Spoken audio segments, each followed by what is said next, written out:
Pour conclure cette quatrième séance de cours consacrée à l'économie publique, passons en revue la grille d'analyse que nous donne notre discipline pour justifier une intervention de l'État.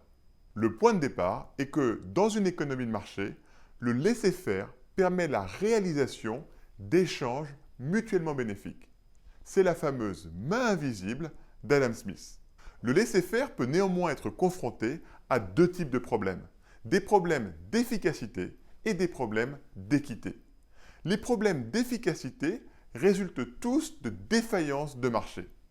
Nous en avons vu deux, les externalités et les biens publics. Il en existe quelques autres.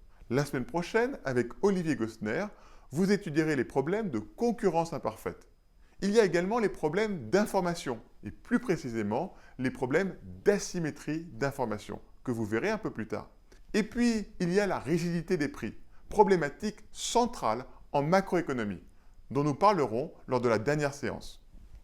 Même lorsque le marché est parfaitement efficace, il peut générer de très grandes inégalités. Cela pose un problème d'équité dès lors que l'on considère que la distribution des richesses est injuste.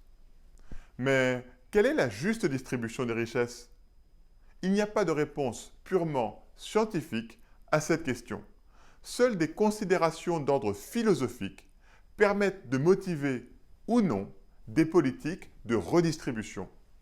En France, lorsqu'on est confronté à un problème, on a tendance à appeler immédiatement une intervention de l'État.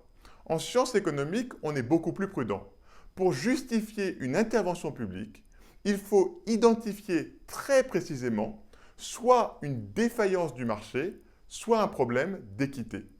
On doit ensuite s'assurer que l'État est en mesure de résoudre ce problème. Ce n'est pas toujours le cas. On parle alors de défaillance du secteur public.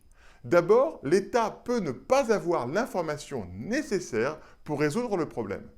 Et puis, même dans une démocratie comme la France, l'action de l'État n'est pas toujours parfaitement alignée sur l'intérêt général. Pour une raison qui est simple, c'est que l'État, ce sont des hommes et des femmes qui, comme tous les citoyens, ont des intérêts à défendre, ce qui n'est pas illégitime. Il s'agit de responsables politiques qui veulent être élus et réélus. Il s'agit de fonctionnaires qui ont des carrières à défendre. Ces considérations sont au cœur d'une branche de l'analyse économique en plein développement, le political economy. Il s'agit d'analyser l'interaction entre les systèmes politiques et le fonctionnement de l'économie.